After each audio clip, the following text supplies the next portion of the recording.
Bonjour, je m'appelle Jasmine Homais, donc dans cette vidéo je vais expliquer la notion de temps et donc le pourquoi que les équations d'Einstein de la relativité restreinte.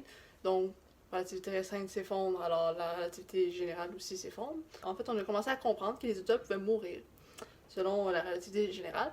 Et puis on se retrouvait avec un astre. Et ça, c'était purement théorique, là, avant d'être empirique, avant qu'on le découvre. Avec un astre de masse infinie et dont la notion de temps n'existe plus. Et avec beaucoup d'autres caractéristiques. Mais je vais seulement travailler, c'est-à-dire démontrer l'une de ces caractéristiques du trou noir. Et peu importe de où qu'on passe, les équations d'Einstein par le facteur de Lorentz s'effondrent dans un trou noir. Que ce soit on parle de la masse, que ce soit de l'énergie, on se retrouve avec des choses qui sont extrêmement grandes ou inexistantes.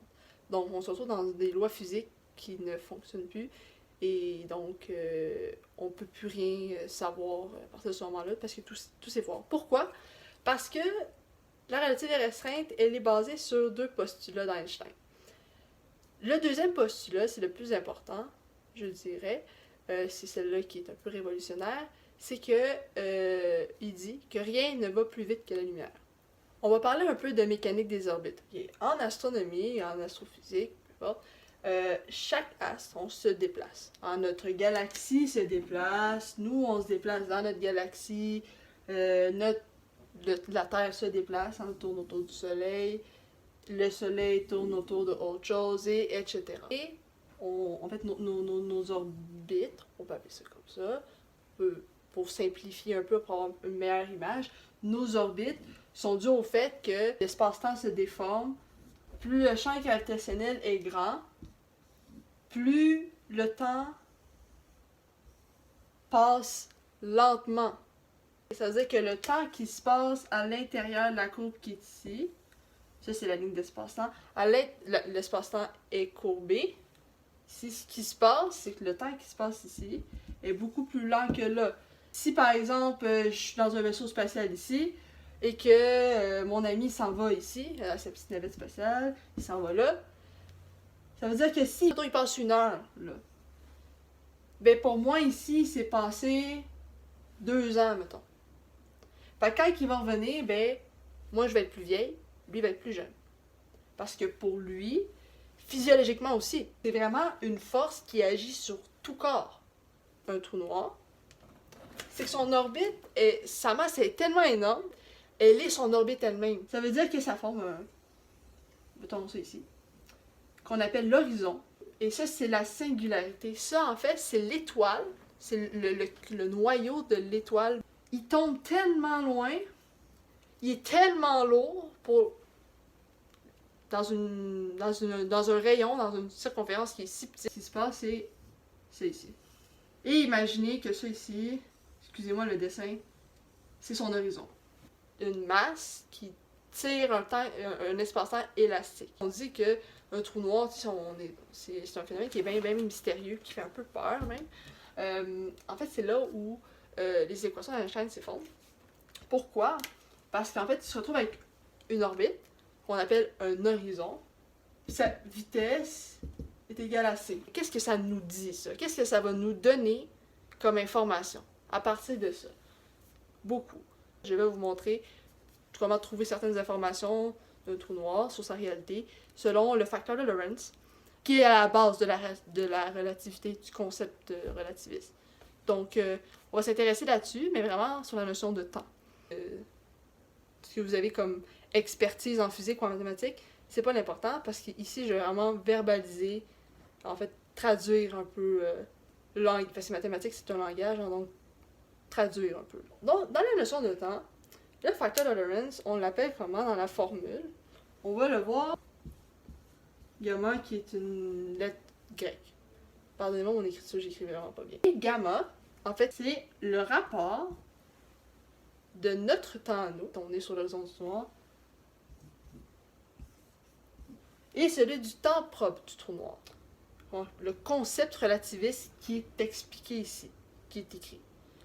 Le facteur de Lorentz sert vraiment en fait, de transformer une espèce de géométrie. En fait, on unit espace et temps parce qu'on va calculer à partir d'une vitesse. On va calculer nos rapports à partir d'une vitesse. Une vitesse, c'est quoi? Une vitesse, c'est le rapport entre une certaine distance sur sur un temps.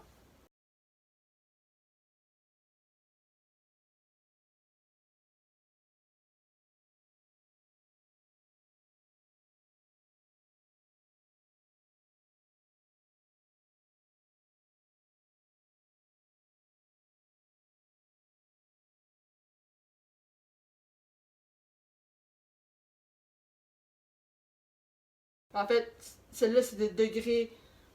On sous-entend comme étant la fonction elle-même. Donc, elle est degré 1, c'est-à-dire on ne l'a pas changé. Mais en réalité, ça, c'est la dérivée première, la dérivée seconde. Donc, en mathématiques, comme quand on l'a décrit sur un plan cartésien, c'est cette caractéristique. Et ça, en fait, c'est le concept de dérivation. Et un rapport en dérivation dérivé du temps du mobile divisé par la dérivée du temps propre. Et la dérivée nous donne... Maintenant, on va réécrire cette formule-là. On la réécrit 1 sur alpha. Alpha qui est égal à racine carrée de 1 moins bêta à la 2. Donc, si on substitue ici, on va commencer avec gamma, c'est égal à 1 sur racine de 1 moins bêta à la 2. Où bêta est égal, en fait, c'est la vitesse réduite, la vitesse du mobile sur la vitesse de la lumière. C'est avec 1 V sur C à la 2. Au final, on se ramasse avec C à la 2. C'est vraiment la forme la plus connue du rapport V est égal à C dans le cas à l'horizon d'un trou noir. On remplace V par C, 1 moins V C à la 2, divisé par C à la 2. Gamma est égal à 1 sur racine de 1. C à la 2 sur C à la 2, on a deux termes qui sont identiques, ça nous donne 1. Donc 1 moins 1. Gamma est égal à la racine de 1 sur racine de 0. Racine de 0, le concept en mathématiques de l'infiniment petit. Donc on a racine de 0, ça nous donne 0. Mais si on avait eu racine de moins 0, on aurait eu n'existe pas. C'est pour ça que c'est vraiment différent selon les signes et tout, c'est important dans l'interprétation. Donc on aurait gamma, on a quelque chose, on a 1, qui est divisé par 0.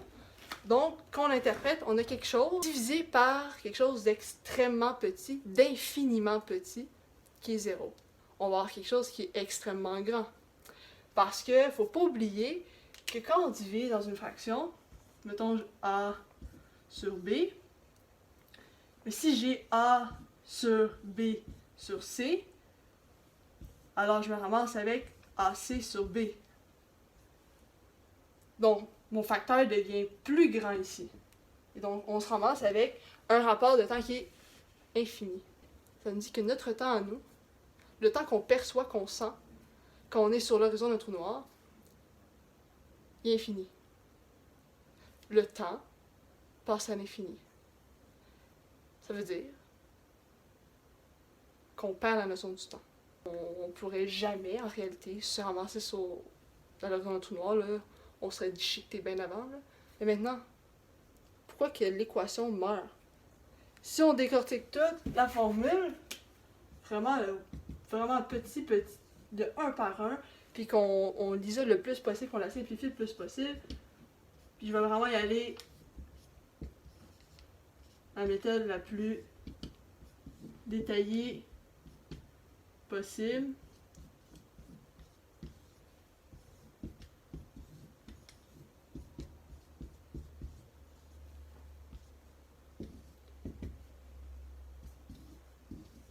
Ici, quand on veut soustraire deux termes mais qui sont pas sur le même...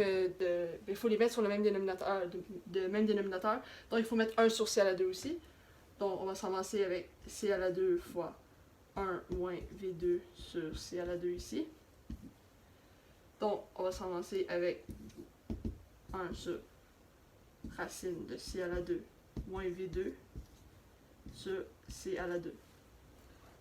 Racine carrée de c à la 2, c'est c. Donc on va se ramasser avec racine carrée de c2 moins v2 sur c. Et une division sur une division, ben une fraction sur une fraction. En fait, en mathématiques, c'est une multiplication inverse. Donc, on va multiplier tout ça ici par... Ben, en fait, ça va être 1 fois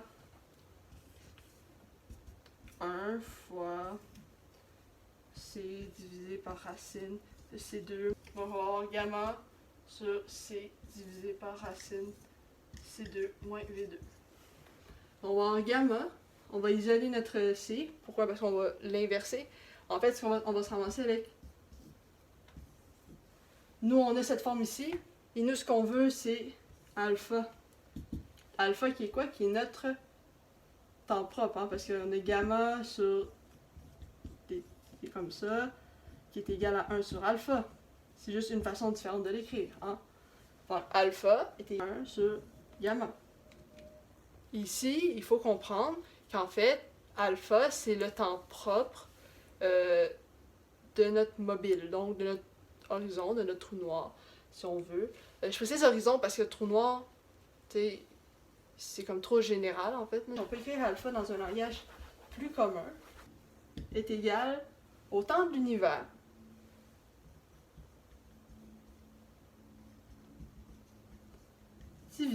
divisé par gamma. Gamma, on avait trouvé tantôt qui était égal à l'infini. Est égal à quelque chose sur quelque chose de très grand. Donc, c'est l'inverse de tantôt. Hein, on disait tantôt que gamma était l'inverse de alpha. C'est l'inverse de tantôt. Donc, on avait tantôt quelque chose sur quelque chose de très petit qui nous donnait l'infini. Maintenant, on a quelque chose sur quelque chose de très grand qui va nous donner 0. Alors, le temps à l'horizon n'existe pas. En fait, il n'existe pas qu'il n'existe pas. Il ne se passe plus. Le temps s'arrête. Le temps est figé. Et le temps figé, pour Einstein, ça n'existe pas.